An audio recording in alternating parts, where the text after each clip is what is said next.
Well, hello there. Welcome, everyone. And thank you for being with us. And thank you for always following us. And also, thank you for sharing all our podcasts and everyone's podcast. Okay. So we welcome you. And we have Roy from Awakening Podcast, and he's from Poland, and I have Jane, Dr. Jane Markey, and he is from Canada, but right now in U.S. and we have Hartmut from Germany, and we have John from Canada, also now in Florida, and of course our one and only beautiful, good-looking, and really intellectual guest, Tom Luongo. So, am I saying it that correctly, Tom? Yeah, no, Luongo. Luongo. So, Tom Luongo is the publisher of Gold, Goats, and Guns. It's a newsletter, a podcast, and blog dedicated to marrying capital markets with geopolitics, trying to make sense of a world gone mad. So, and aren't we all trying to do that? So, Tom is a former research chemist, amateur goat farmer, and he used the word obstreperous commenter on all things political.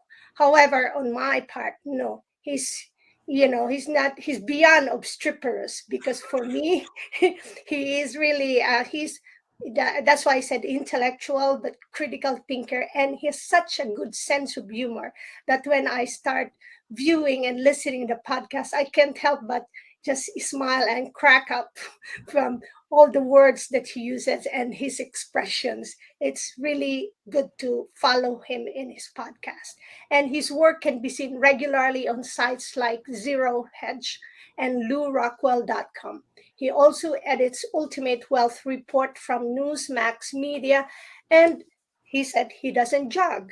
Okay, so and the first time I saw Tom, and I was it's in a panel with Math Eric, and we've had Matt, that I right away said, "Gosh, I like where Tom is coming from," and in that panel, it became like a favorite for me that I need to hear what Tom has to say and Matthew has to say in that conversation, because nowadays it's really crucial to understand what's going on.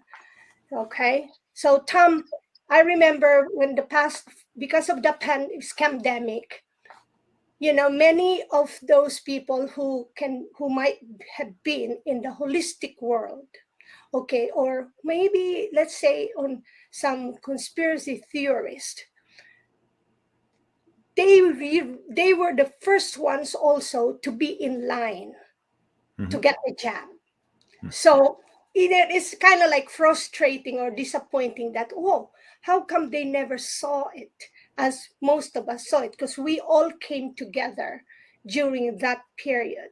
So now that something is going on with that actual art of war in place in Ukraine and Russia, yes, there are some um, people, again, podcasters, critical thinkers, freedom fighters who don't seem to see and connect it. So then they went sort of like back to the habit of listening to the main media. And there you go.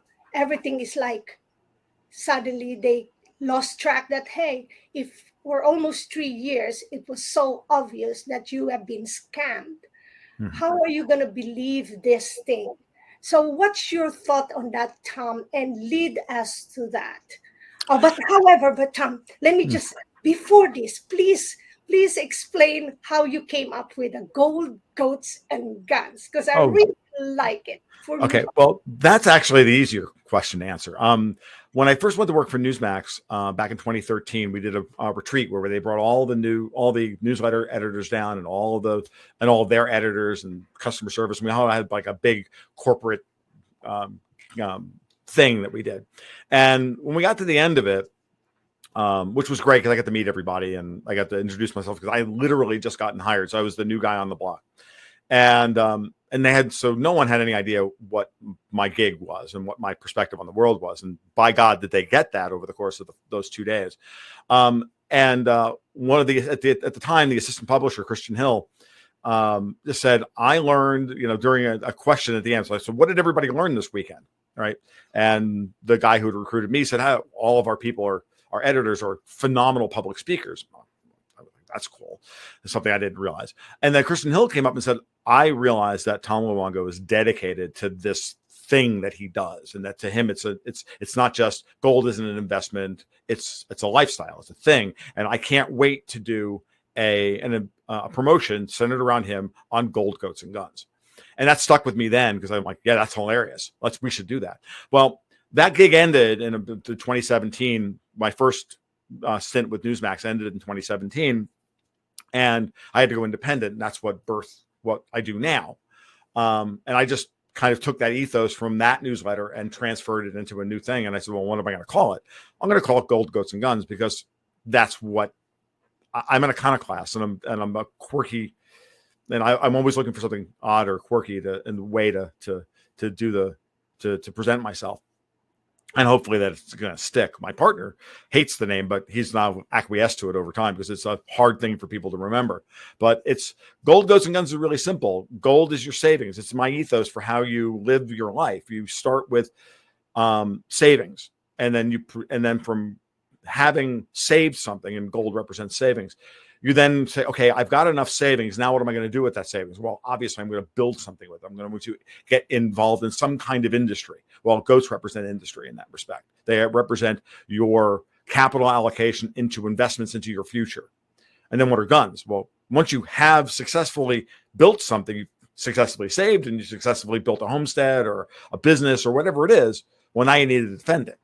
And guns are the main ways you would defend that at a personal level. Obviously, insurance or hedges, and in an investment sense, it would be like a hedge against your primary thesis. And so it's a metaphor for just the way we kind of build our own personal lives, and either we build a business or anything else. And so that's why Gold, Goats, and Guns, and why it's in that particular order, other than the fact that because that's just the right order from a language perspective. That's the right way of doing it. So being an old poet, and I just like instinctively know, no, that's just the right way. That's the right order. And I argued with people about it, and like, no, it should be the other way around. I'm like, nope, you're wrong. It's Gold, Goats, and Guns. So. Well, I'll just share you what came into my mind when I saw that, because I right away, while you were having that conversation with Matt and the rest, I went straight up to your website. For me, it's not even a metaphor now, especially that right now everyone is creating communities for survival, definitely, and with that fiat, money, then we gotta get that gold, and then. Goats, if we run out of food, at least we could raise some goats and get those milk and whatever, right? And then yes, at this point, I'm sorry, but you gotta have some way to protect yourself. So it's like a good base tree. So yeah, I remember that. I don't see guns as an offensive thing. I mean, people can use them that way, but they're first and foremost, people have them for resource allocation, obviously hunting and whatnot, but it's a defensive measure. I'm not a pacifist per se. I will happily defend my home from anybody that decides they think they're going to get the odd idea in their head that they're going to dox me and show up in my house. I have news for them as to what will happen if they try to do that. And so we all know how that's going to work. But ultimately, I have no interest in ever having to use it. Insurance is the thing you buy with the hope that you never have to use it, because life is already filled with enough hardship and emotional trauma. And having run a small hobby farm for 12 years on and off since we first got goats back in 2010, and I've run a small dairy, and I've run a large meat goat herd, and I've done all of it. And I can tell you that there's two things that every farmer deals with on a daily basis: a lot of poop and a lot of death. And you're constantly struggling against that all the time. And if you're not fully dedicated to it, then they just snowball on you. And so it's a very hard life, and it's a life that romantically a lot of people think they want, but the reality of it, the practicality of it is something that I try to bring to my patrons every once in a while to say, look, you want to take in this ethos, but you don't necessarily want to live that lifestyle unless that's the life you actually want to lead. And if you are going to lead that life, understand that it's going to be very, very difficult, and it's going to be completely orthogonal, completely, different than the world you might be living in now. And, and it's not easy, and it's just not. So farming is hard. Like, it's the one thing I've learned. Like, the farming is hard, and I have an unbelievable amount of respect for farmers. So yeah, even a small garden is hard. If you want to eat from it's already hard. So I just have a small one, enough for me to survive for, let's say, spring to fall. Sure. So let's go back to that concern of mine. So what is it that is like holding people, especially like those who have been indoctrinated for long? It seems like it's so embedded that you can't see the whole picture, and people just compartmentalize things. Well, look, learning. There's a process of awakening, and I use the metaphor of Socrates' cave all the time, and it's Socrates' cave, not Plato's cave. Plato told us about Socrates' thought experiments in the Republic. It's Socrates' cave, which is that when you're in a state of lack of knowledge, right? Being given knowledge and then given the opportunity to break those chains and go into the light and seek enlightenment is a very dangerous and a very scary process. And it's very easy to get scared of that process, and you break out a little bit, but then the minute it gets hard, you're going to run back to what's comfortable. And I've seen this in a lot of commentators and people that I previous to COVID respected a lot. And, I just called them out on it, and I don't care, because with the fight we're fighting against, the people that we're fighting it against, they don't brook any bounds on their behavior, or what they'll call us. And, we don't have time to, indulge people who are going to get scared going back into the cave. And I'm speaking specifically about, I'll put it down to even people like Peter Schiff and Mike Shedlock and others in this community who got scared about COVID, believed the lies and the nonsense, and then turned around and spent. And Nassim Nicholas Taleb did this. Like, here's this immense mind and this immense intellect and immense well of passion that then turns into a screaming ninny wearing 3 masks and a face shield, and then using all of that brain power to convince himself that he made the right decision because he couldn't admit in public that he was just scared. Because there's a real problem, I think, that especially that men have in the society, that we're not allowed to show weakness, right? We're not allowed to show our sense of, the sensitivity or our weakness or fear or anything else. When that is actually what we need to do on a regular basis, is to humanize ourselves. Like, look, I'm scared. Okay, fine. But I'm not going to let that fear rule me. I'm not going to let that fear define who I am. I'm not going to let it define my actions. I'm going to admit it so that everybody around me knows that, yeah, I've got some fear. But that fear is the thing that is going to drive you to do the right thing and make good, rational decisions if you accept it. But if you deny it and you stuff it into your corner, you stuff it, deep, you stuff it down, you stuff those emotions down, and then believe that your public persona would be harmed by showing fear, which is in the case of Taleb, clearly the psychological process, on board here. Then, you're trapped by your own macho. You're trapped by your own persona that you created for yourself as this kind of, big macho intellectual bully. Well, it's a double-edged sword, dude. Like, and believe me, I know all about bullying people, like emotionally, intellectually. I'm good at it. It's to my shame. I'm good at it. I can be that person. So when I see it in other people, I'm like, oh, don't do that. Always remain humble in the face of whatever it is that you think you know and you think you don't know, because we all are living in a world of imperfect information. And the amount of imperfect information that we're getting on a daily basis now is an order of magnitude worse than it was even just 5 years ago, because everything is now propaganda. Because the people who have pushed these programs on us, and COVID is an operation, are doing so in order to extend their power into the future beyond even their lifetime, into this next phase of what they think they're going to push humanity into. And this is what's driving Bill Gates, what's driving Klaus Schwab, what's driving George Soros and Club of Rome, and all these people. It's driving them. It's just this need for immortality. If only metaphorically, if only ideologically.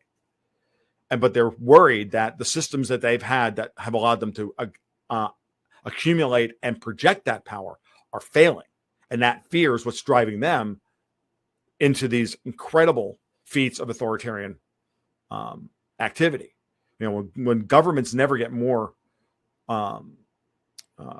authoritarian than when they're worried about a potential coup. And that's why I'm watching these, like, for example, I'm watching these lockdowns in China very carefully, because I see I see that as the CCP having a real worry about social unrest, but not in the same way that that the kind of neoconservative warmongers in Washington are hoping for. I think it's it's a deeper thing. I don't think it's going to like overthrow the CCP anytime soon, which is what they're hoping for. But I do think it's something that you can just tell that they're worried about. I think that will take another 10 or 15 years, another generation of Chinese before they'll, be willing to throw off that yoke and move forward. So that's the way I'm seeing it. Well, thank you so much. I'll pass it on to Roy. Thanks, Chris. Hi, Tom. Oh, good morning, Roy. How are you? I'm great.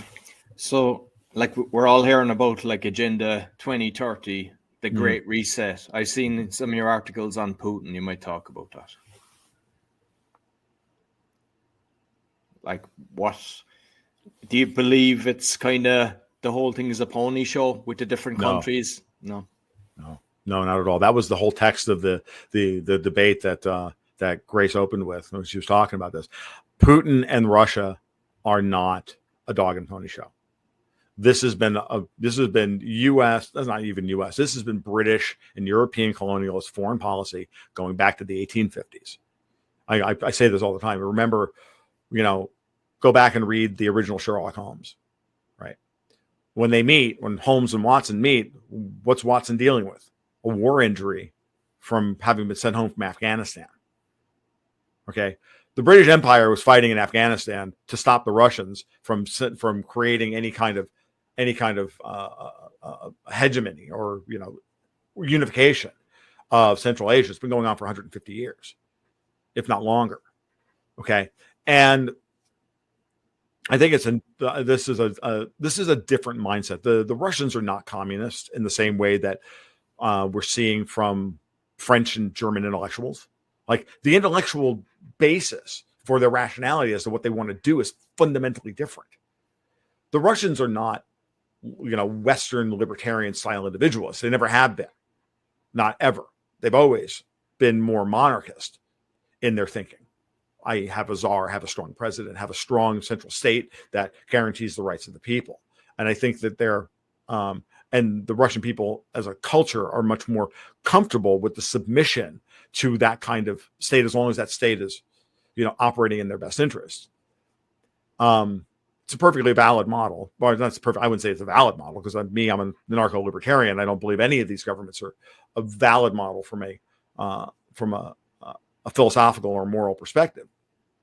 But hey, I'm not Russian either, so it's fundamentally different. Putin is a sovereigntist, and he's a Russian patriot, and he may do things that look similar to what we're seeing out of what's going on in the West. But if anything, it is simply the natural defensive play against a hyper-aggressive enemy. And understand that the Russians are under multi-vector attack at every level of their society, and have been for 3 generations. And certainly in the last 30 years, and even more intensely in the last 20 years since Putin took power. Because Putin very quickly turned out to not be anybody's puppet. And then we've then stepped up the game since then. Go look into guys like Bill Browder and Edmund Safra and how and all of that stuff, and the Yukos and Khodorkovsky, all of that stuff. And it's very clear that they have an unbelievable animus towards Russians. The Great Reset doesn't work. Agenda 2030 doesn't work if there is a supply of strategic commodities, oil, gas, nickel, uranium, copper, wheat, pigs, you name it, coming from a governmental system that they don't control. Because their goal, I mean, I saw the latest thing I saw this morning was the European Union is going to force all car makers to install governors on cars so that you're not allowed to break the speed limit anymore, starting with 2022 or 2023 cars. Like this is coming. This is here. So we're going to regulate traffic in the name of safety. We're going to completely regulate traffic because we have complete control over your cars. We have complete control over transportation and all of it. You can't run Russia that way. Russia spans 9 time zones. Like you got 145 million people stretched out over 9 time zones. It's nonsense. It's not going to happen. Like it's what they're, and we would not be prosecuting a war the way we have against Russia if this wasn't the if they weren't angry about this. Like, and I tried to explain this in the debate that I did with Matt Ehret and Whitney Webb that Grace talked about in the beginning. Every move they're making financially with the ruble, with their capital controls and everything else are all designed to blow economic sanctions back on the West, and protect them in the long run. And they'll take their money that we're still going to give them for oil, gas, nickel, coal, copper, and all the rest of it. And they're going to turn around with it, and they're going to now subsidize. They're going to spend all that savings. They built a massive pile of savings for the day war was actually officially declared against them. Okay, that's what they did. That's why the Russians had $630 billion in foreign exchange reserves. It's why the sovereign wealth fund has a similar amount of money, or maybe 300 or 400 billion. That's all national savings that they can spend however they want, when they want, and they're going to spend it now. Once the Russians are already talking about ditching the WTO. The minute they're out of the WTO, they no longer have to. They don't have to abide by international property rules, patent law. They will no longer be under any legal onus to respect U.S. patent law. So all those technologies that they're not allowed, for businesses are not allowed to build because they've been on those technologies have been sanctioned by the United States and the European Union. Guess what? All that IP information is out there, and all that information can now be quote unquote pirated. The Russians and the Chinese and the Indians are going to do this. They're all going to pull out of the WTO at some point, or they're going to use the threat of pulling out of the WTO to end all of this nonsense. So, one of the critiques of Putin's war effort to date by my partner Dexter White has been, look, the Russians aren't committing their best technology to the war because they don't have any of it. This has been his argument, and he's taken a lot of heat for this. I'm not going to validate as to whether he's right about this, but it's something that could be worth considering. Why aren't they using any T-14 Armata tanks? Well, because they can't build because they can't lay the barrels for them, because they don't have the technology to do that, because we control the world access to 3D CNC machines through international patent law. Okay, so if the Russians pull out of the WTO and they no longer want to do that, well, then guess what? They're going to be making a whole lot of barrels for the T-14 Armata tanks.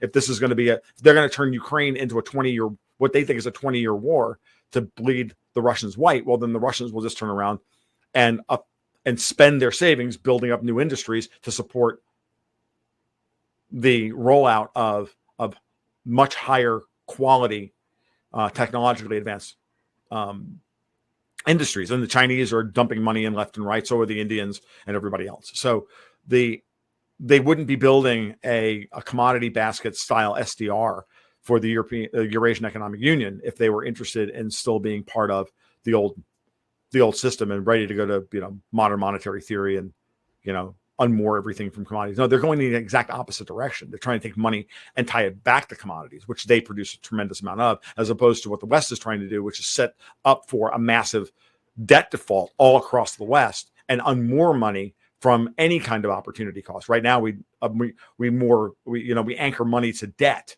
but that debt's now unpayable. The markets all know it's unpayable. So this either we default on the debt, and if we are going to default on the debt, what are we going to replace it with? And the goal of the Great Reset is for all of these horrible people to default on all of their debts and default on all of their promises to us, social promises and everything else, and do so, but still maintain their power. That's what the Great Reset is. That's what Agenda 2030 is. And they believe that they can do that by killing as many of us as possible through quote unquote vaccines that are supposed to protect us from a virus that is no more dangerous, that is not much more dangerous than the flu.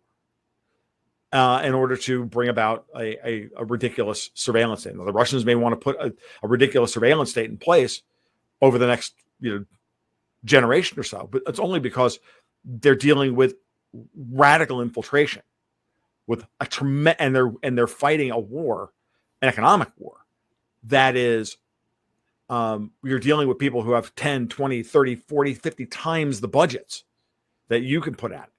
So unfortunately, that's what they're going to do. And they're going to do that in response. And, and I'm not saying it's a good thing, but it is the logical way to deal with the assault. They have a war economy now. It's just that simple.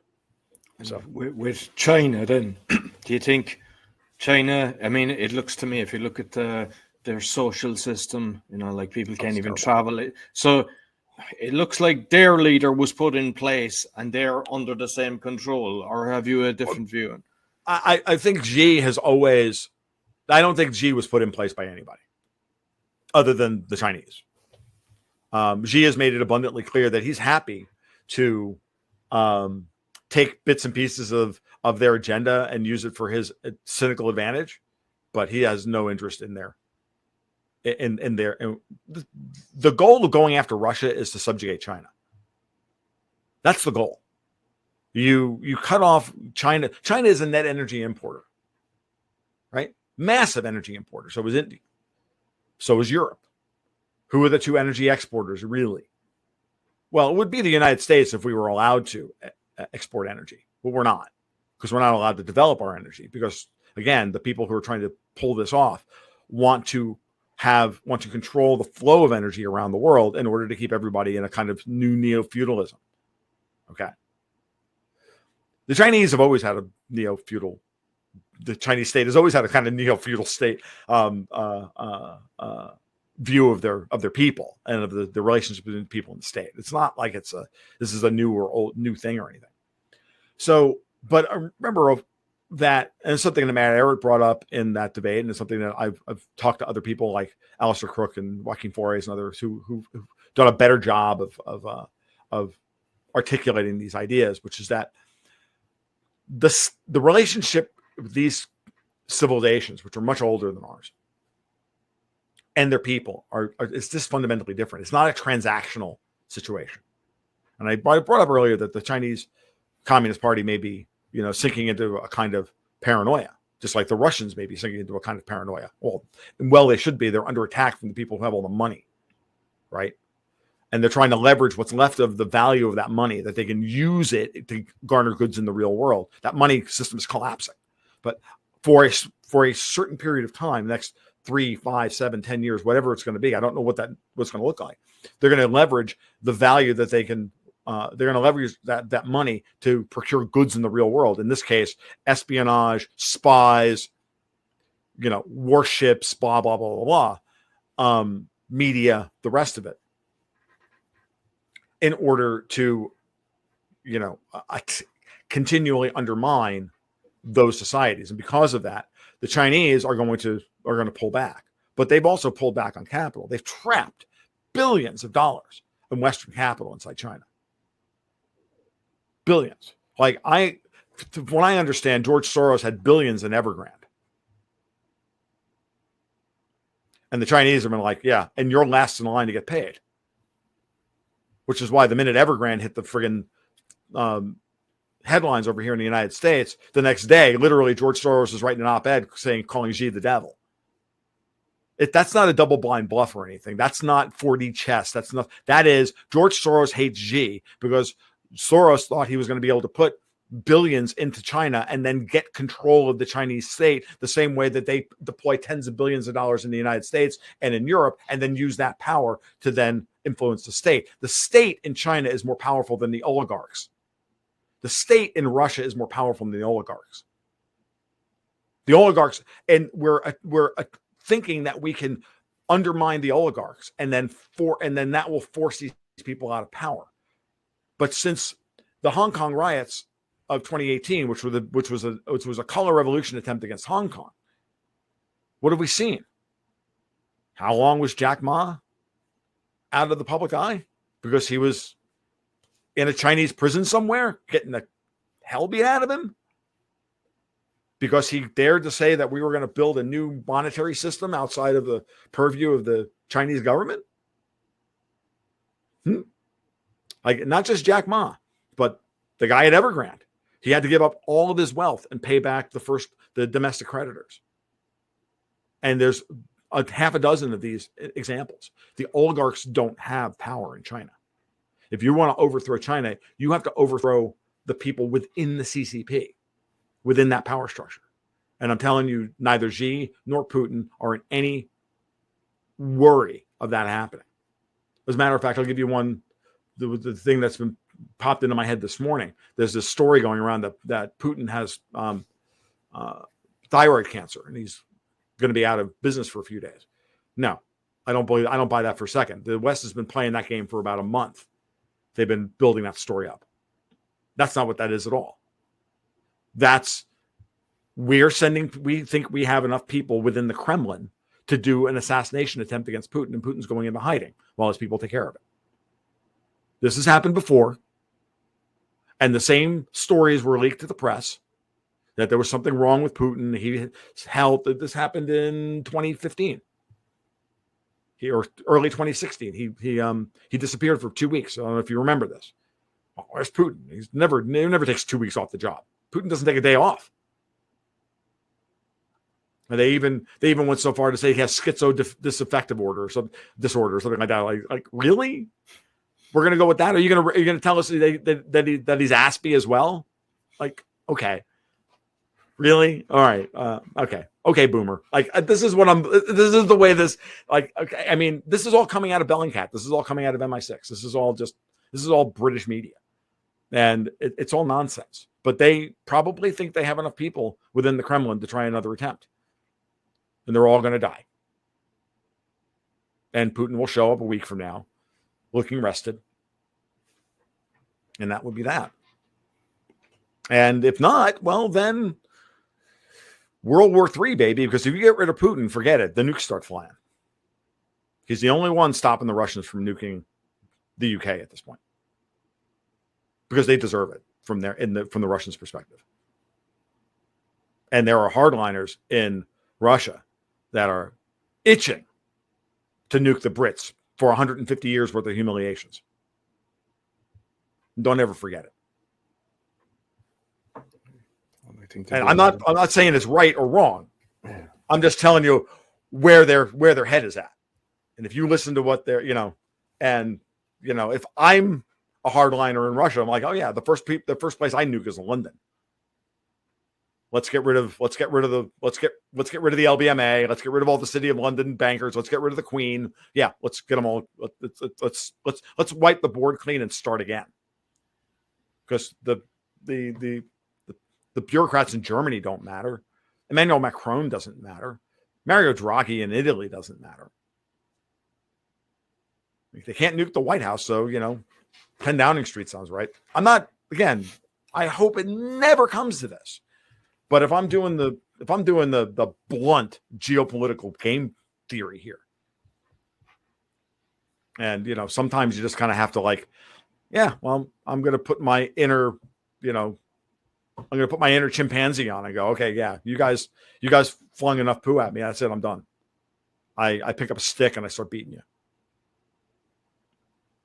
That's what's coming. And we think that we can handle this. And maybe.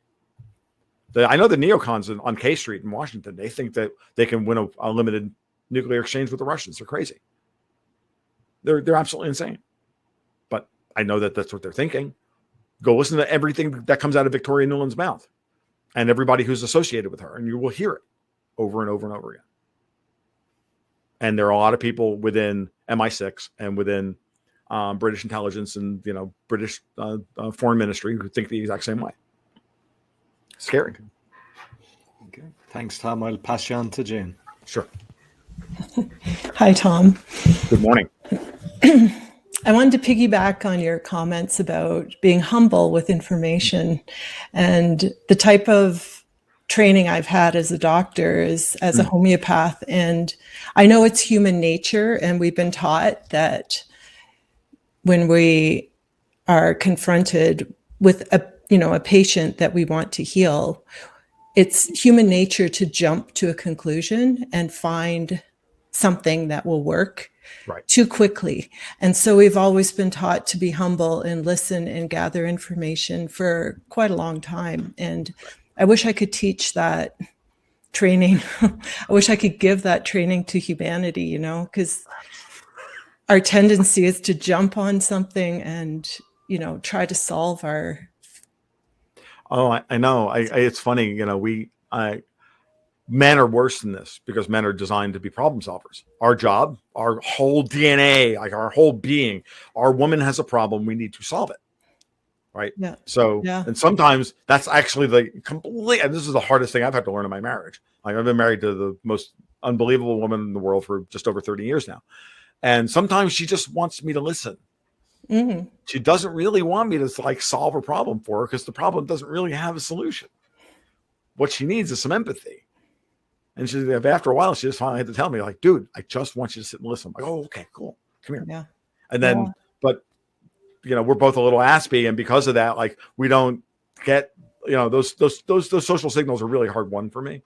So, but yeah, it's that. And it's learning,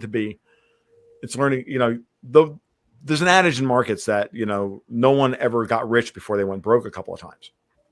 So you have to learn the humility in front of the market because the market will humble you. So just take that. I've just taken that because I have gone broke many times playing around the markets. Right. And oh yeah, absolutely. And I don't play around the markets anymore. I only pick stocks for people. I do not actually have an investment portfolio because I can't trade. I can analyze, but I can't trade. Those are two completely different things because I can't separate my emotions from my positions. The minute I have a position on the table, I'm now emotionally invested in it. And once I'm emotionally invested in it, then I can't analyze it. I can't control my behavior well enough to divorce myself to actually make the decisions that my brain is saying, the analytic portion of my brain is saying, go do this, this, and this, and don't do that. And invariably I go, yeah, I should do that now. I should sell there. It might go up again. Yeah. And then you get trapped at the top of it. And you had a perfectly valid 12% trade on the table and you let it go. And so I don't trade and I don't actually hold stocks anymore. Yeah. And it's for this reason. I have to be humble. Yeah. And the people running this agenda know human nature, don't they? Mm-hmm. That we're just going to, triple mask and figure that's the way as soon as it's the solution. Right. So I'm in the middle of gathering information. I'm humble about how much I know about Bitcoin and blockchain and, many feel, and it's a natural tendency with what we know to say, yes, this is the way out. We can take back control of our monetary system. And I listened to something recently that an interview you had, and I just wanted you to expand on some of the red flags you see in that. Oh, crypto is a very interesting subject. And it's become a religion in and of itself. Okay. In the same way that, first year libertarians are all religious fanatics because they've like woken up to the solution to politics. And the old joke in libertarian circles is that what's the difference between a minarchist, a small government guy, and an anarchist? Oh, about 2 years. It takes about 2 years to like finally embrace the non-aggression principle and all these ideas to the point where, we really don't need government to do what we need to do. We just need voluntary systems. Now, Bitcoin is the ultimate kind of voluntary opt-in system, because at the same time, blockchain is a really dumb technology. But it's also a very powerful technology in its stupidity. Encrypted databases, sharded encrypted databases handle information far better than blockchains do. Blockchains give you something that encrypted databases can't give you, which is permissionless, being permissionless and trustless. I don't have to trust anybody. There's the blockchain. It's running. There's the information. It's running. It's there. I know exactly how many coins there are. I can do the math. I can go total up all the UTXOs on the Bitcoin blockchain and go, yep, that's where they are. And they're associated with these accounts. Great. And it's all auditable. And that's both a blessing and a curse. Who owns all those UTXOs? Well, if you want to do that work to go figure out who that person is by doing all the IP tracing and everything else, that's your job. That's your gig. You have fun with that, IRS, DOJ, whomever. We can easily obfuscate all that information. So, that's a moving target for you, because guns are a defense, and privacy within Bitcoin or within any kind of crypto is just it's just an arms race, right? So the red flags I see within crypto per se is Davos and these people that I talk about all the time want all of the ledger, all of the public information, but none of the trustlessness, and none of the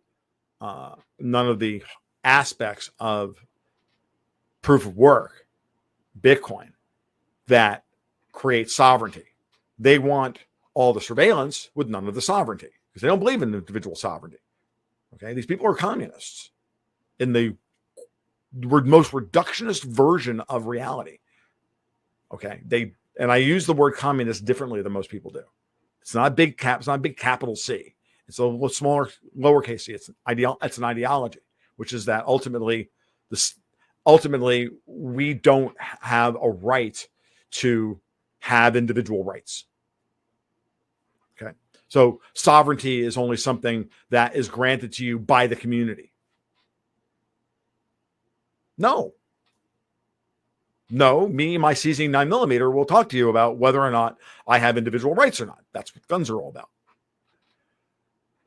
So that's what they want. And that's why they're backing things like the movement of Ethereum from proof of work to proof of stake. Not that Ethereum was ever going to scale on a proof of work blockchain, but then you got to ask yourself, then why did they build Ethereum on a proof of work blockchain in the first place?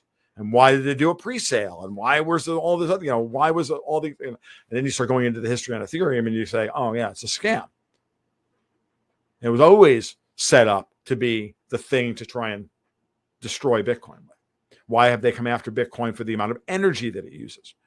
Because they're trying to fearmonger people about proof of work being too inefficient. It's not inefficient at all. What's inefficient is electricity generation, because we have centralized power grids running on coal-fired power plants, as opposed to having small PEM fuel cells running neighborhoods in a distributed grid, or small modular nuclear reactors, which is technology that's 60 years old. We don't have any of those things because we have all of this regulatory miasma, this layer of bureaucracy and layer upon layer of regulatory miasma created by these very people, put in place by their agents in every government around the West in order to stop the advancement of humanity. And we have a electricity generation system around the world that wastes 30% of its primary power, its primary product, keeping the pipes pressurized, the transmission lines, and 30% of the energy goes to the ground. Bitcoin uses 1/4% of the energy that we send to the ground. We're actually recovering waste energy.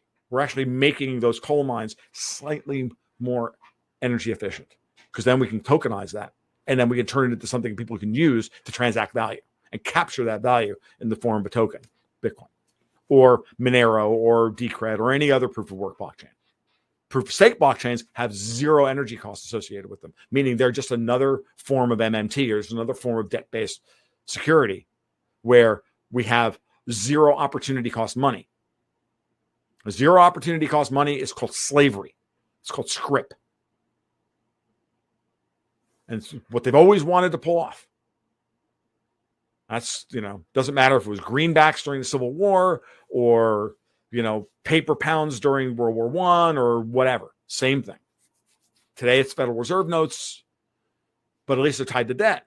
But now the debt's unpayable. So now it's really unmoored from opportunity, the opportunity costs associated with, the labor that would take to pay back the debt. It's nonsense. It's not going to happen. So crypto is under fire. And I'm talking about specifically about proof of work, Bitcoin-like crypto, which I am a quote unquote maxi on. I am not a Bitcoin maxi. I don't believe that Bitcoin has to beat everything else. But I do believe in proof of work. Okay. As a foundational asset for a new monetary system. I think it's a perfectly accurate one. If you want to tokenize, gold, you want to tokenize anything else, you can do the same thing and put it on a proof of work style blockchain. I don't care. Something's going to win, and I don't care what that is. And I'm agnostic and not about what is going to win. I just know that proof of work is the way we get there. And maybe there's going to be a new version of proof of work that's even better than the current system. Yeah, I mean, there's, and that's what we'll see what happens. But for right now, this is the right tool for the job, because there's no way of getting around it. You can't print. They're trying to print Bitcoins. They're trying to print them through the futures market, the same way that they print gold through the futures market. But at some point, this is, again, going back to Roy's original question about why I don't think Putin is on board with the Great Reset, is because Putin is now trying to collapse the paper commodity markets. The paperization, the financialization of commodities, which take commodity producers and turn them into debt slaves, where they can make no money producing the goods we need to run the world, and we offer nothing for their something. And that's an unfair trade. And all Putin has to do is say, you know what? No. Gas for rubles, rubles for gold.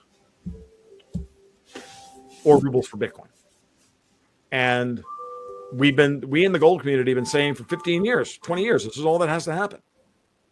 And the Chinese started laying the foundation for this when they opened up the Shanghai crude oil futures contract a few years ago. And then previous to that, the only physically gold settled gold contract on Shanghai. There are no paper futures. There is no rehypothecation of gold or hypothecation of gold in Chinese gold trading.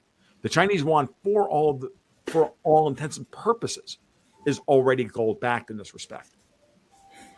The foundation has already been laid. All they had to do was make it official. And the Russians just made it official.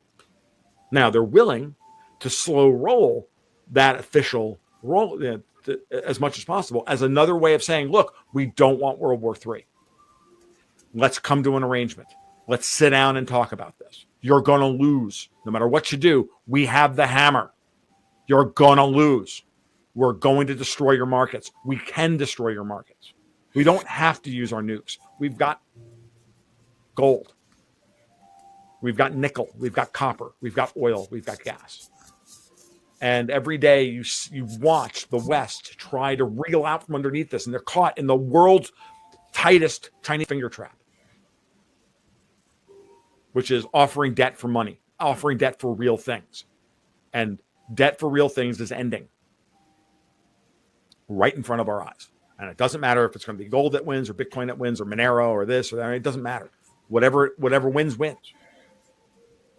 But right now, the Russians are driving that, and the world cannot cut them out of that system. Though we are going to try over the next 6 to 18 months to see if we can do as much damage to them as possible, and hope that we can overthrow Putin. again, then just opening up the door to, they're not going to get their dude in place. They're going to get somebody worse than him. They're going to get Patrushev, or they're going to get Medvedev, or they're going to get some other guy or they're going to get Shoigu, who's just going to just nuke them. Just nuke the freaking Brits and get the world would be a better place without them. Like, can you imagine that this is to be the mindset? Yeah. And this is where we are. And they don't know how to lose.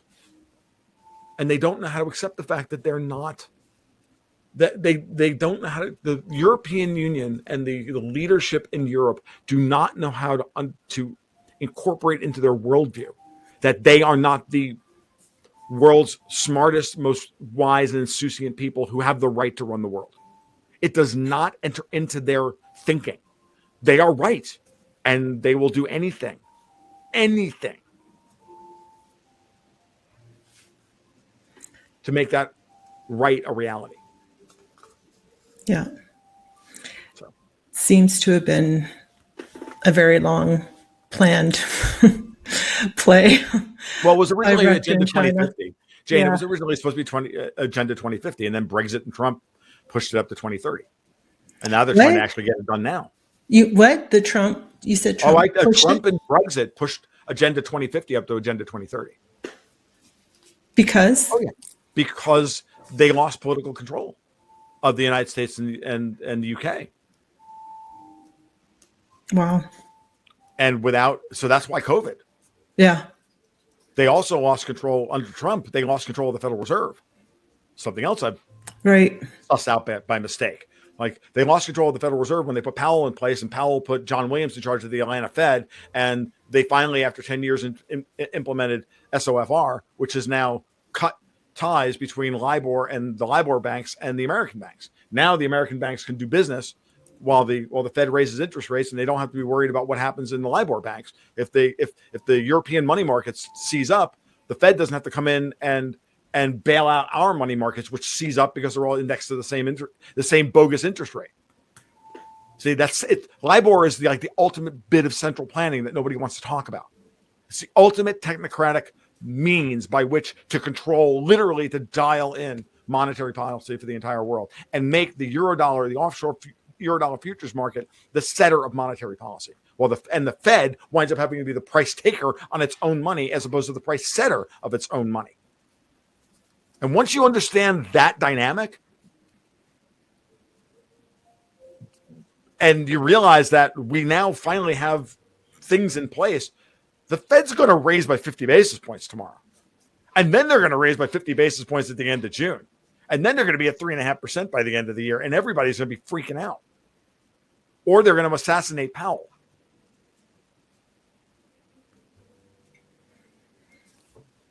That's how big the stakes are, guys. Yeah. That's what's going on. And I see it as clear as day. It's why, they leaked the Supreme Court's decision about repealing, overturning Roe v. Wade, because they now need to turn the midterm elections, which they can't win, without activating all the crazy women who want to murder their children. Just this is who they are. And now they want to harvest organs out of 7-day-old fetuses in California. Yeah, because that's what that bill's all about. Yeah, I think even older. This is what we're dealing with. Yeah. You mentioned that Bitcoin was a way of surveying. I just want you to expand on that, and then I'll pass it to Hartmut. To survive, it's actually to survive. I'm not sure if I use the word survey. I'm not sure in what context. Just as a way of surveying those that have Bitcoin, is that what you meant? Or what I mean is that people who have, if you have Bitcoin, you've now the best way to put Bitcoin in the context of all this is I don't know what's going to win. So what I tell my people is very simply, I like Bitcoin. I think it's great. I think some other proof of work coins are also good. I think cash is great because we're into a dollar bull wave. And I think gold is great. And I think silver is good. I think you should own all of it. And I think you should own some land, and I think you should own, I think you should figure out how to monetize your hobby, whatever it is. And you're going to need all of these things. And I think you need to, and all of those things are savings. We're going back down.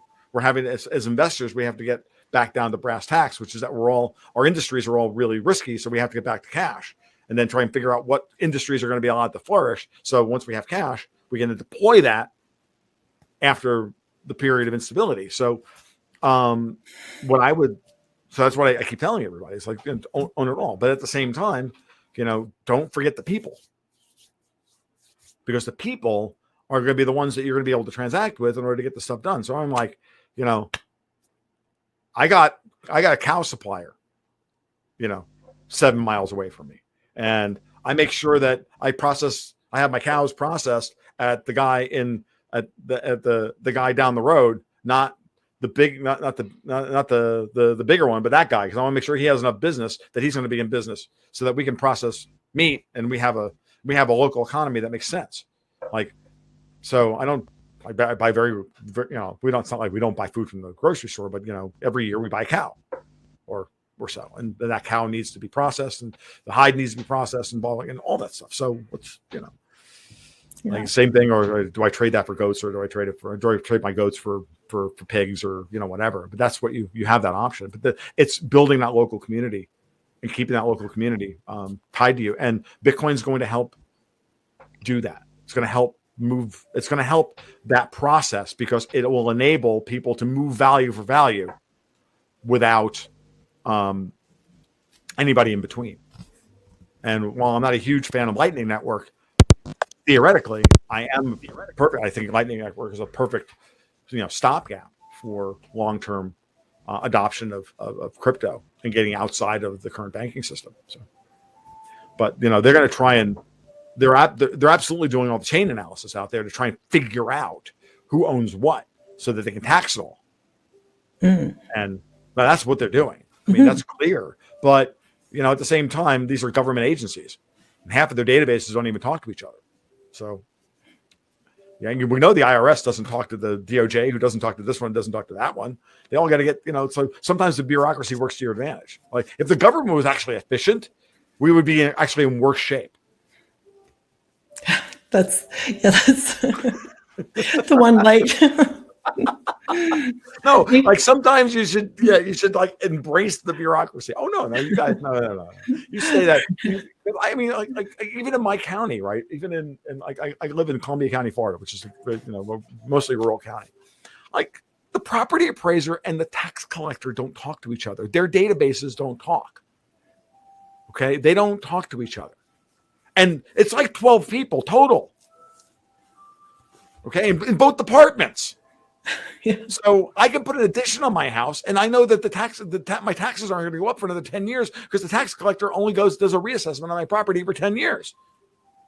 So I'm not going to get my, it's exactly. So this is the way, and you want it to work that way. Yeah, you do. Right. Yeah, absolutely. Yeah, and you don't really want these loopholes to close, because you know that what it's all about. Thank you so much, Tom. Oh, you're welcome. Yeah, I'll pass you to Hartmut. Okay. Hi, Tom. It's really brilliant to have you here, because I'm also, as a German, I'm part of the West, and I'm also part of the East. Right. And it's first of all, I want to also continue concerning Bitcoin. Sure. Bitcoin is a very interesting cryptocurrency, but let's say it this way: it is the target of the governments. Oh yeah. At the moment. Mm-hmm. And for example, here in Germany, they want to pass a law that that you are responsible for the cryptocurrency, or for especially Bitcoin, that the money is clean and clear. Mm-hmm. And as Bitcoin is used, let's say, for any kind of businesses in the past, if the Bitcoins are not clear, then the government has the right to confiscate the Bitcoins you buy. For example, if you have 10,000 Bitcoin, no, that's too much. Sorry. Let's say you have 100 Bitcoins, and and 50 Bitcoins are from let's say criminal origin, Right. and they can find it out, they can check it, then the government will confiscate it. So, and from my perspective, as I'm also working in the Bitcoin market, the interesting thing is that the Arabic area will become a very central point for Bitcoins, for the rich people.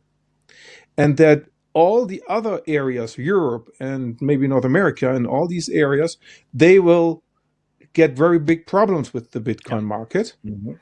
So that the rich people can make their businesses in the Arabic area like they want to, and change it in the, let's say, USDT or anything like that, so that they can get it out. And but the usual guy or the usual woman in Europe or in America, they have not the possibility to work with Bitcoin.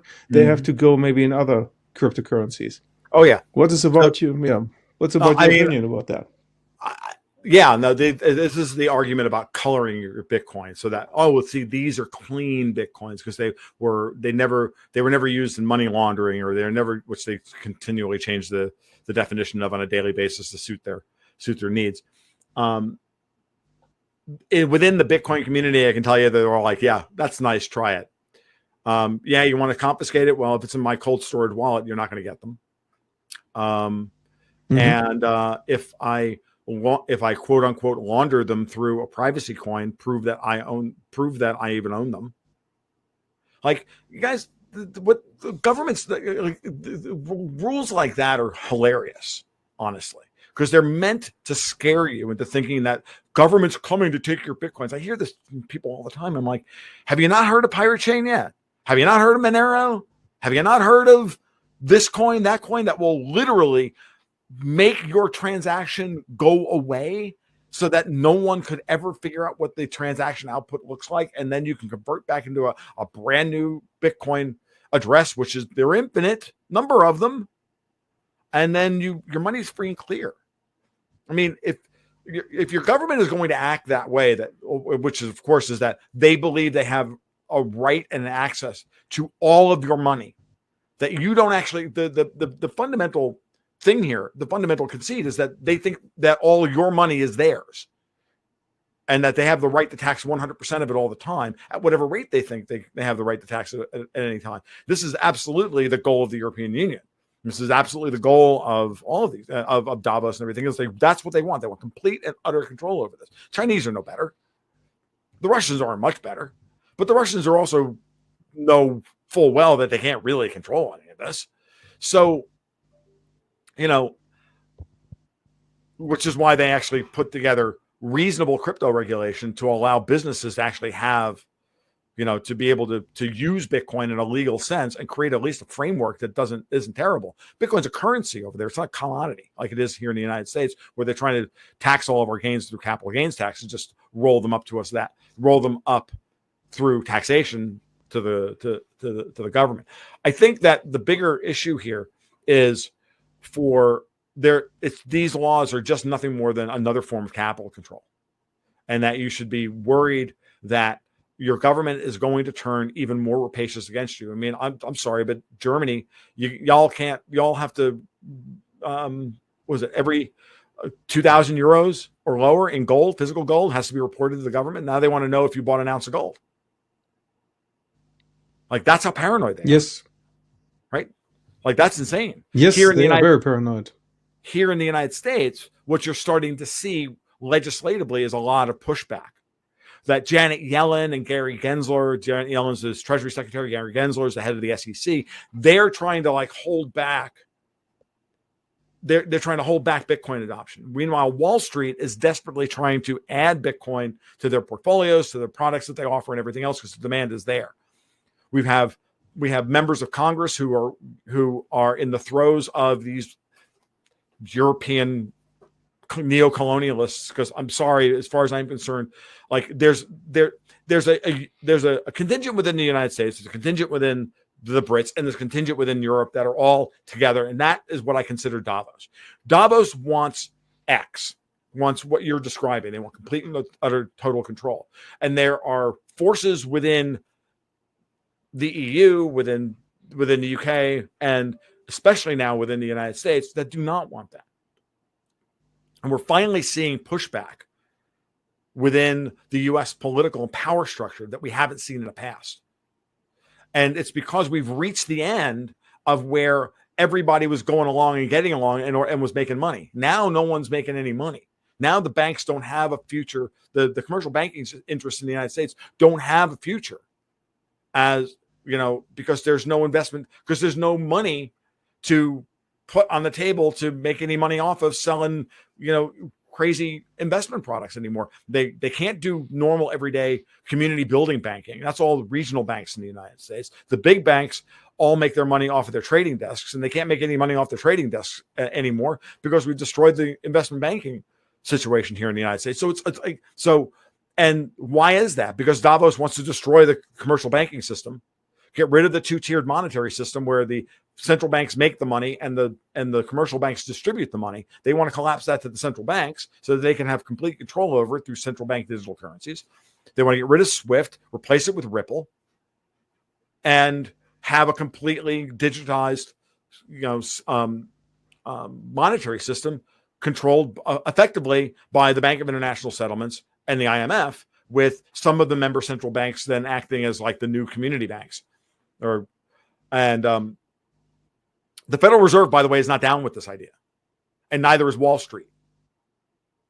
And we're seeing a lot of pushback politically within the United States that's not going to allow this to happen. So we're looking at, for example, the CFTC starting to change the definitions of certain currencies, certain cryptos. We're starting to see Gensler lose his he's losing out to congressmen who are trying to push getting rid of capital gains tax for incidental Bitcoin transactions or cryptocurrency transactions, so that we can, you know, move $600 at a time without any oversight or any capital gains. They get that through. Amazon takes Bitcoin tomorrow. The reason Amazon doesn't take Bitcoin is because Amazon would have to calculate capital gains tax on every Bitcoin transaction, right? And I remember when Amazon announced back in 2016 that they were getting ready to, 2015, 2016, to get ready to take both Litecoin and Bitcoin. And then the CFTC declared it a commodity, and the SEC declared it a security or whatever they did, and that just crushed it, because then they put it in the most disadvantageous tax classification that you can have in the United States. Okay, so that's the fight.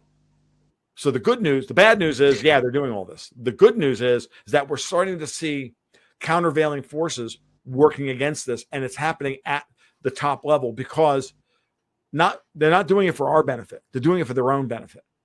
JP Morgan is not trying to build a competitor to Ripple to replace SWIFT for our benefit. They're just doing it because they don't want Davos to get Ripple, and they want to be in charge of it. The Federal Reserve isn't acting in, they didn't all of a sudden get religion and are a patriotic institution. Okay. The Wall Street isn't, you know, they don't give a damn about the United States. They just care about themselves. And so temporarily they can be the people's ally in going against the bigger problem. In the same way that I don't think Russia is fighting any kind of holy war against the transhumanists. I think they're acting in Russia's best interest to stop the transhumanists from destroying Russia. Now, the downstream effect of that may be that they break the transhumanists and we wind up being temporary allies. Great, but don't think of Putin as a hero, and don't think of Jerome Powell as a hero into the scenario. No, just think that we can be temporary allies because we have shared interests in the short run. It's interesting because on the one hand, the banks, or many banks, seems to be part of the, let's say, of the new Great Reset. But on the other hand, the situation is the banks understand that they are also victim, and now they try to survive anyhow. And for example, they try to survive by putting many cash, and that there's trillion of cash outside in the in security houses, and they try to put them in the banking system in order to survive this battle. Mm-hmm. Yeah, no, you're absolutely right. And this, and I don't know the European banking system well enough to know who is attempting to do that and who isn't. But when I see like the German government raid Deutsche Bank, like, right, I see Bill Browder going after ING, and I know what I'm looking at, right? So it is. Let's say it this way: an intelligent man said, "A war is not. It's not so much about conquering another land or another country. It is more about the transformation of your own country." And the interesting thing, for example, the sanctions against Russia, they have increased the value of ruble of 250% right now. And for the Russians, it is, let's say it this way, it doesn't matter whether the Europeans are their customer or not, because they only have to go to India. They need additionally 500 million clients, and that's it. And that's India, China, and some others. And in that moment, the situation has completely changed. Yes. Yeah. Now, And but it's in the short. I want to add a little color to that because it's really important. What they're thinking in terms of putting an oil embargo on Russia is they think that in the short term, the dislocation in the short term, because all that oil that would normally go from St. Petersburg to Rotterdam and back again, which takes like 20 or 30 days to do the whole round trip, and maybe an extra 10 days for loading or unloading, now has to go to India. And that's a 120-day voyage. And so the supply of ships hasn't changed, but the length of the average voyage has, and that changes the distribution pattern of oil tremendously. And they think that they can use that as a way to bankrupt Russia and force even more production offline. And so as opposed to them, so for the next 2 or 3 years until there's a bunch of new VLCCs and Suezmax carriers built, because they were all scrapped during COVID, all the new builds in oil tankers and in dry weight tonnage tankers, because I'm invested in the space. I know the space well, LNG carriers and all this stuff. That market was crushed during COVID, and so many new builds were put on hold or scrapped completely. And now the goal is going to be to disrupt the flow of oil around the world in order to take the Russians out of the market, and then but I don't know that it's going to work, because it looks to me like the rest of the oil producing world is siding with the Russians and not with the Europeans, because the rest of the oil producing world realizes for the first time that, like, look, these people don't want oil in the long run. They want to destroy our businesses. They want to destroy our economies. They want to move us to, Germany wants to move everybody to hydrogen, which is yet another pushing the dead whale up the beach type of technology from an engineering perspective. It's just dumb. Hydrogen is dumb. I mean, it's categorically dumb. The situation concerning the gas, for example, is also that the gas tanks in Germany are quite empty. At the moment, we have, I think, 13 or 40% of the gas tanks. But the interesting thing is we have a take or pay contract with Russia. So Russia is delivering the whole time gas to Europe, to Germany, and Germany is selling it on the market price. I know. And so the problem is at 7 times the price. It's ridiculous. Yes. And the Poles are willingly going along with this, which to me is like validates every dumb Polak joke you ever met in your life. You ever heard in your life. Like when the Russians were more than willing to cut them a new gas contract and flow some gas through Ukraine, and they're like, no, we're going to destroy our economy and then invade Ukraine. I don't even understand what the Poles are doing, because they can't even import enough LNG from the United States to make up what they would lose anyway. There I have one question.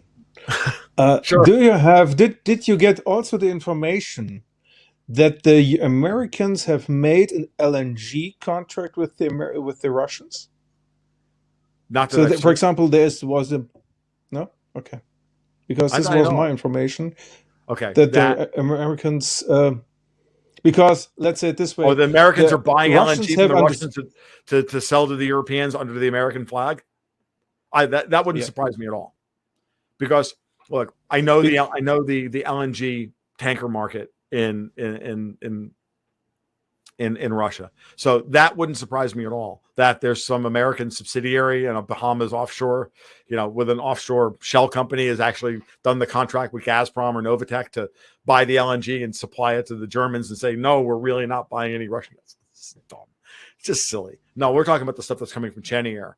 Like we know that out of Louisiana, that stuff could never come in enough volume to overtake what's coming from the Russians. The other thing that's going to happen is that those ships that normally go from St. Petersburg to Rotterdam and back again are going to go from St. Petersburg to the Bahamas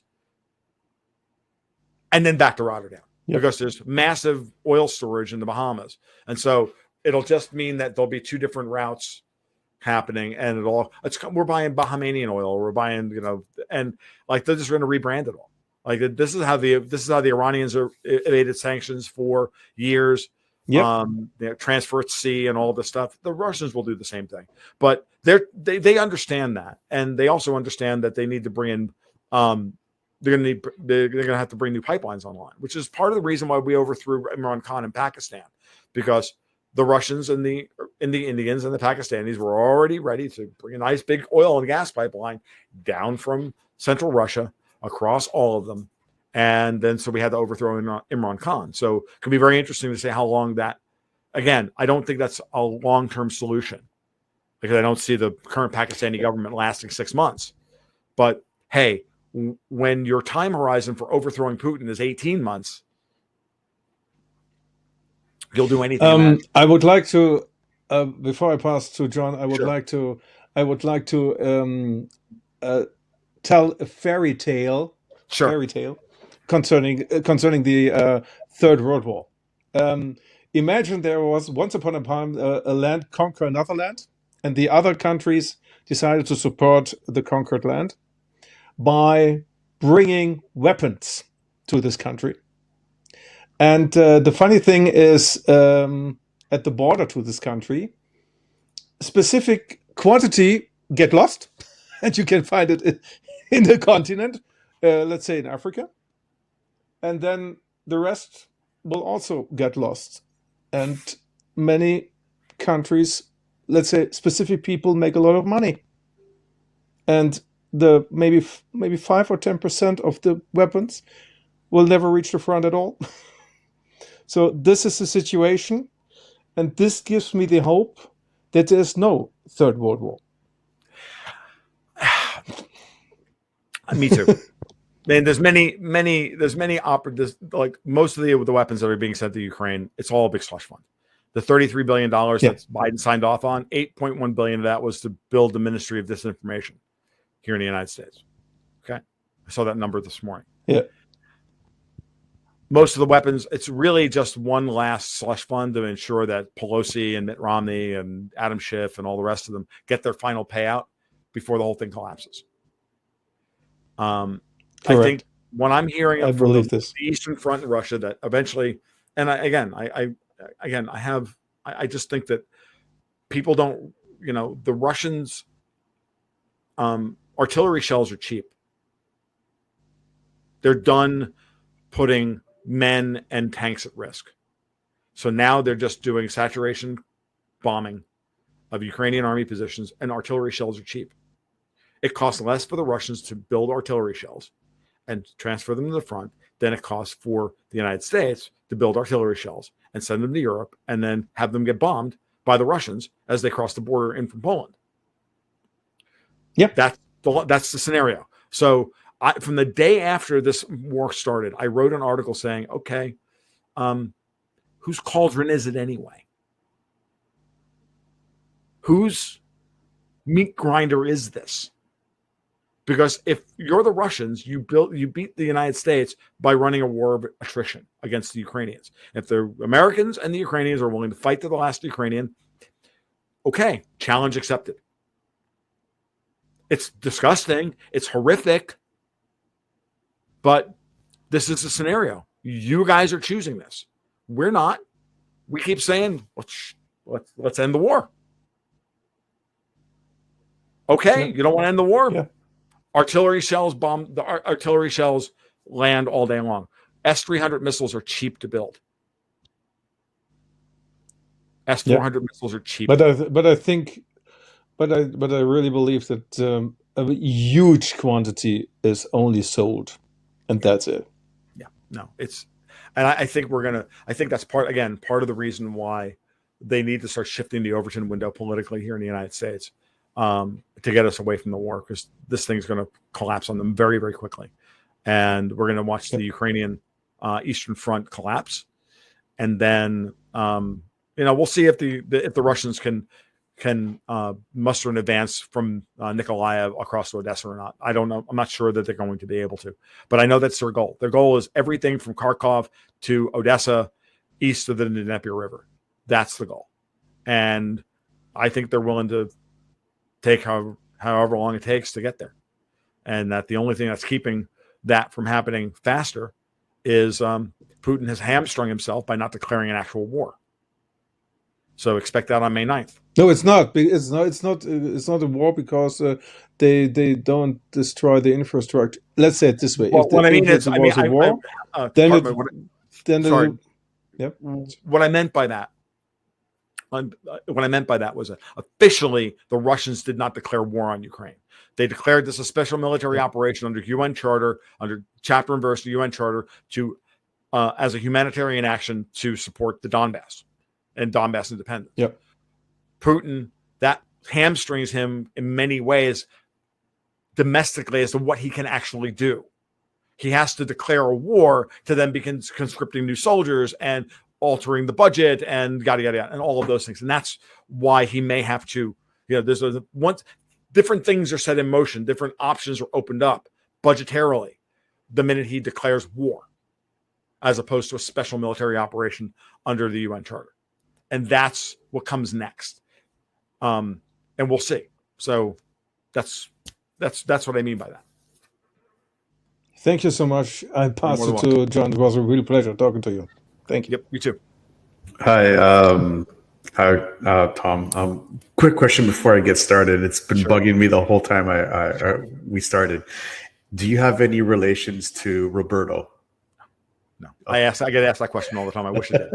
I'm a huge hockey fan, and I started my blogging career really as a hockey blogger, covering the Buffalo Sabres back in 2005 to 2008. I even wrote for AOL at the time when the AOL Fan House was the biggest sports blog on the internet, and I was recruited along with some of the other first generation hockey bloggers to be the first kind of sports blogging commentators on the internet. And then I just, let that go because I was working in something else because, I was getting paid $8 an article. And after a while, that was like, that's not enough money to do this. Mm-hmm. But no, I've watched Roberto play. I've watched him choke in the playoffs way too many times. But, he just reminds me of an Italian Ryan Miller. It's like the same thing. Always left in the one softy that, we used to call him Mr. Softy and call him Miller Mr. Softy over in Buffalo. It's the same thing. When you needed him to make that big stop in that one big game, never happened. Great goaltender, but. Great goaltender. Just not Patrick Roy. No levels of he's just not Patrick Roy. No, or Dominic Hasek, or or the man, by far the greatest goaltender ever to walk the face of the earth. Yeah, for sure. Yeah. I got over a dozen questions that have come up over the hours, so we're not going to go over them. I'm just going to try and pick and choose the best ones. Yeah, I saw you being very, very patient because I'm like, oh, this is going to be good. Okay, go ahead. Ever since the year started, or even before this whole year started, we've been talking about food shortages, mm-hmm. And ever since I moved here to Florida, the grocery markets are packed with foods. It's like, It just feels like they're trying to pull wool over our eyes so they can do whatever they need to do in the background. And it's like here's some old footage. And I've seen this happen with the reason why I'm going with this is because I've seen footage coming out of Ukraine with firefighters, first responders from Edmonton. Right. Yes. Yeah, I know. Florida's a little different. people don't know this. We are an immense food state. We grow an unbelievable amount of food. We are the biggest cattle producing state in the United States. I live in cow country. I live north of Gainesville. Okay, outside of the University of Florida and the complex and the medical industrial complex that is Shands Hospital. All of rural Alachua County is cow farms. And everywhere that Union and to the north and Putnam counties to the east are not underwater half the year are cow farms. Columbia County is all cow farms. Gilchrist County, Levy County, cow farms. And all the way out into the Panhandle and everywhere else. Cows, pigs, goats, you name it. We goat. It's not really great goat country up here because it's too wet, and goats really do prefer arid weather. But we just produce an unbelievable amount of food, and so most food is really locally sourced. And so you're getting a little weird picture of just how great it is to live in Florida as opposed to other parts of the country. So I don't know that food shortages are coming yet. We are still living off of our grain stores here in the United States that we've had in the past. But if you look at the USDA projections of corn stores and grain stores and whatnot, it's here. It's not just a function of the futures market playing games with us to create a narrative. We've only got 11% of the corn crop in this year as of right now. We're supposed to be in the 30s or the 40s. It's the lowest number ever. Without corn, there's just not much industry.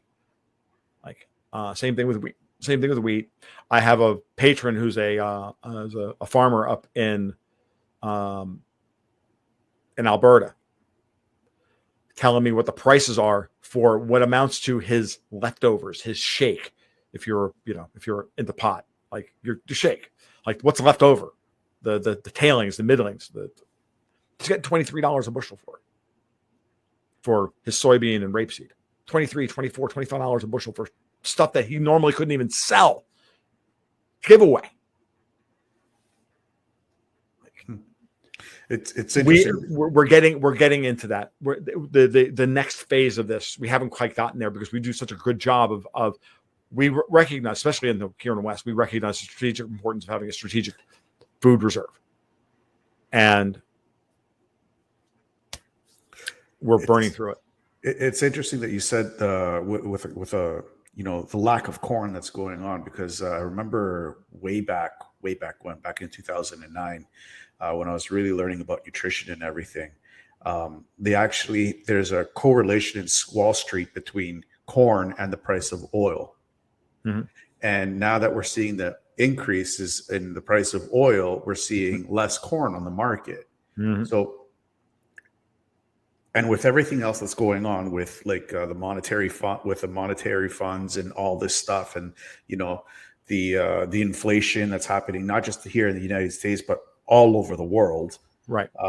It just seems like that the currency itself is about to collapse.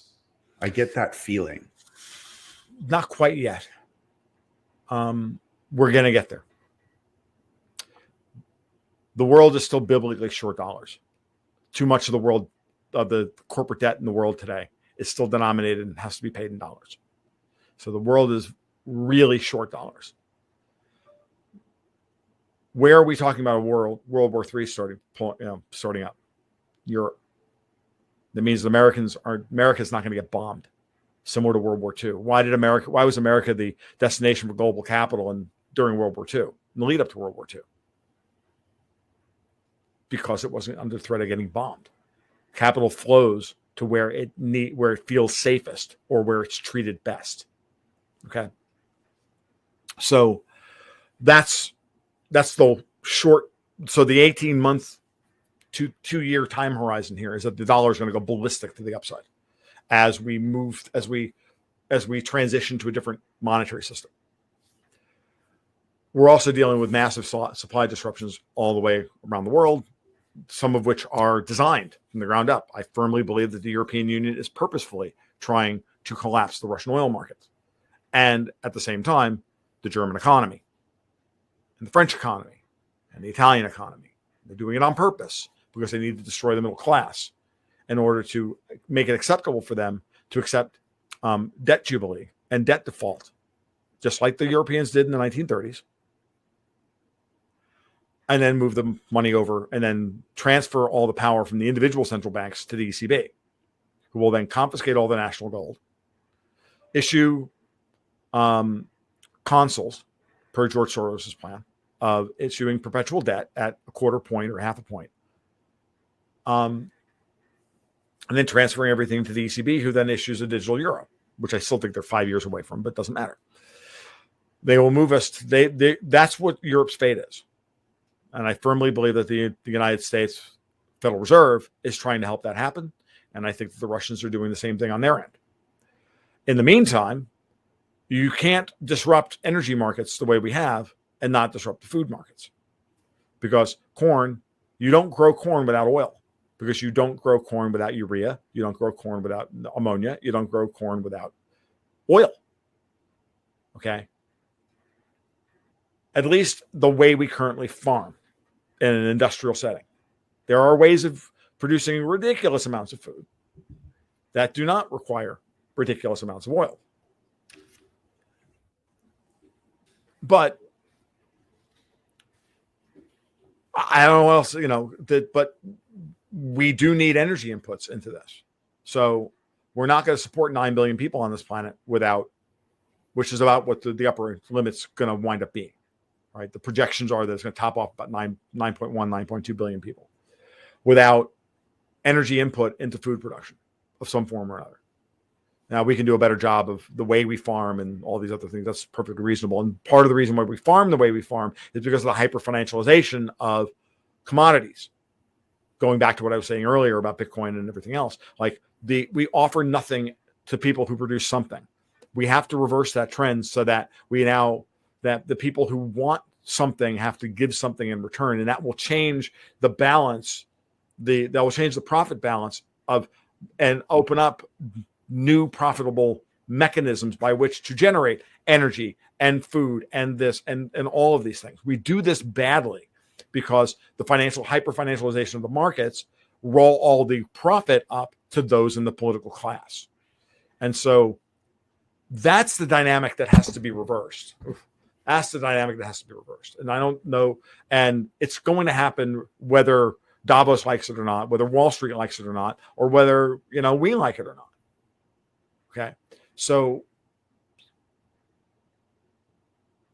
the disruption is going to be real because we're moving into, we're just moving into that phase of the solar cycle and the political cycle and the economic cycle that are all coming together at the same time. And you've got a whole bunch of people saying, well, we're not going to be able to grow enough food because they've decided that we don't have enough food and that we're going to need to eat bugs for a protein as opposed to meat. No. I'm eating meat. I ain't eating bugs. I don't care. I don't give a damn what anybody says. I don't care. I'm eating cows. And we here in Florida are going to eat cows.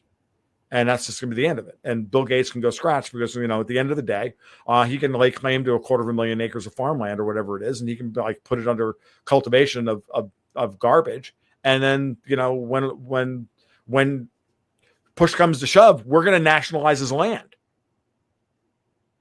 We're going to take his land from him and we're going to put cows on it. That's what's going to happen. If we live in a world where there's no rule of law and there's rule of men, which is the world we have moved into, where they use the rule of law to their advantage, but rule of men in every other, but their rule are pushed on us whenever they want to their advantage. Well, then guess what? We're going to do the same thing. It's rules for thee and not for me. We live in a world of anarcho-tyranny where the people at the top practice functional anarchy and they want what they have what they want. And it's tyranny for everybody else. Well, no, they have not disarmed the United States. They have not defederalized the United States. They have not destroyed the tax structure of the United States. They have not destroyed the corporate tax structure of the United States. They have failed completely to take over the United States. All they've done is radicalize a bunch of blue hairs who think, and they're hoping for is to get one more kick at the can this November. They're going to lose tremendously. And then the political change in the United States is going to be dramatic. And it's also going to cause a split in the country. Because then they will firmly try to split off the bicoastal libs from the heartland of America. I don't mean to be rude, but I am kind of rude when I come to this. Europeans don't understand how big America is. They just have no idea. Like, y'all have like 800 million people in the size of like the Northeast or whatever. Like, we have 300 million spread across a land that's enormous. We can't move to electric cars and electric trucks. We can't live without diesel fuel. You can't run a vast farming combine on electricity as generated by coal plants. You're going to need diesel fuel. It's just going to happen. I drive 23 miles to the local Walmart. Okay? I'm 23 miles from Walmart. This is the reality of most of America. And I got news for you. Everybody's leaving the cities. They're all buying up property around me. Yeah, we're going to need our cars more, not less. And I know that Obama and Davos want us to get rid of our cars and all move back into the cities. Not going to happen. So people are moving into food production areas of the country. Mm-hmm. So we may avoid the worst of the food shortages, but there's going to be a couple of year dislocation. Sorry. I was just going to say that's the one thing that I've noticed moving from Toronto to here in Southern Florida. It's if you don't got a car here, you're in trouble. You're not. You need to be on your cell phone and call Uber for food because you can't go to the supermarket easily. It's not just that. It's like go to Key West. If you want to understand how big America is, go to Key West. Rent a car in Key West and drive to Pensacola. When you get there tomorrow, that's Florida. Yeah. Okay. It's fun. I live in the same state as my partner. Yeah. I only see him twice a year. He lives 5 hours away. But we think nothing of getting in a car and driving for 2 hours. Like, it's the old adage that, Americans think 200 years is a long time and Europeans think 200 miles is a long way. George Bernard Shaw said that, not me. And I think that's valid. It's just, you cannot control a population that spread out. No. You just can't with top-down central control. You can do it in places where people are crammed in together. But the cost of enforcement is insane. This is why we have such bad cell phone coverage and such bad internet coverage. It's old ladder laws about, moving copper across county lines and, putting up cell towers because, dudes, I don't have I barely have cell coverage where I live. And I only live 3 miles outside of town. But I live on the wrong side of a political border between one county and the other. And because I live on the north side of the Santa Fe River, I can't get cable. So I have a really bad internet connection. I'm on DSL. And I have, I get 1 to 1.5 bars of LTE.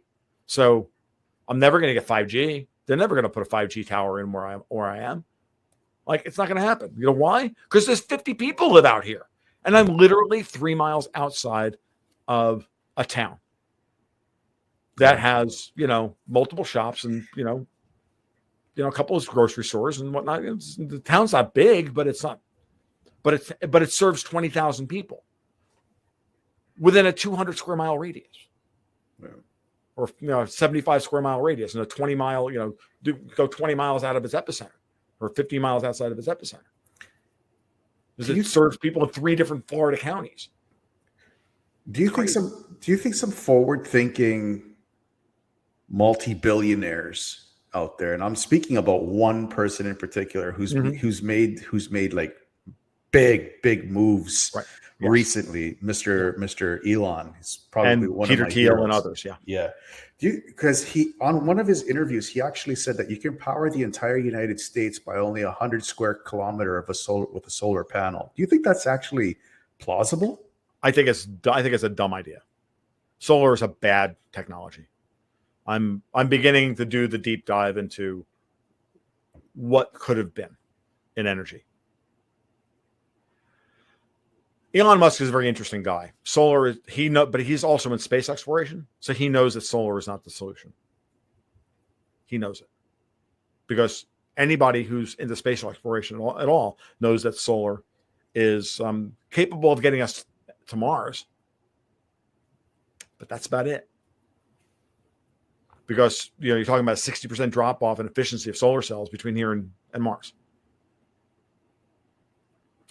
So the only possible solution for energy density and on-demand reliable energy density is nuclear. I've always thought that. Stopgap measures like PEM fuel cells running off of light hydrocarbons. Remember, guys, I am a chemist. Like, I know what I'm talking about. I'm not, and I'm a high energy physicist first, and then a chemist, and then I stepped down to do chemistry because as an undergraduate I did high energy physics. I'm not saying I know all of this, but I understand the practical engineering and the practical limits of these things. And I've worked in material science, and I've worked in alloy design and all of this stuff, material science design. And I've worked in all this stuff, and I can tell you that I've never trusted the global warming story ever. And solar is a nice backup system.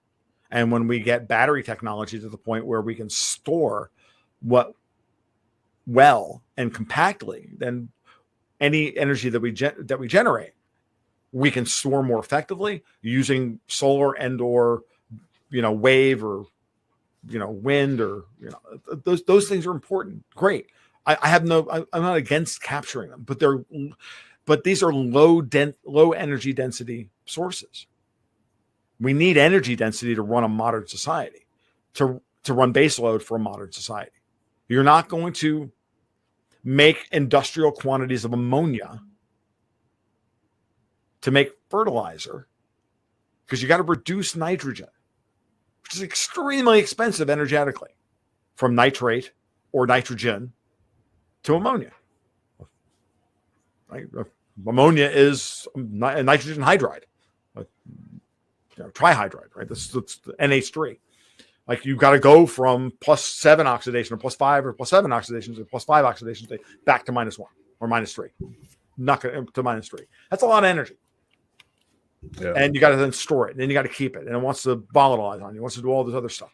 It's the same thing with like liquefying natural gas. It's an incredibly expensive part of the process. It's 25% of the cost. The same thing with ammonia. You're not going to run a modern society and feed 9 billion people without cheap energy, and you can do it. But we're dealing with people who believe that we shouldn't do it. The problem with the world we live in today, and I think we should probably kind of wrap it up soon, because I've got 2 other interviews I got to do today, and I'm going to wind up killing my voice. The problem we have today is we have a group of people who believe that humanity shouldn't have nice things. That's what's important. That's the takeaway from all of when you look at their dumb policies and you ask, why are we doing that? That's dumb. Like, why are we still burning coal? That's stupid. I mean, yeah, okay, uranium reactors, light water reactors aren't great, but they're better than coal. Why are we doing this? Then you start asking yourself the question. Maybe it's not incompetence. Maybe it's not regulatory. Maybe it's not that governments are just dumb. Maybe it's that they were purposefully created to be dumb.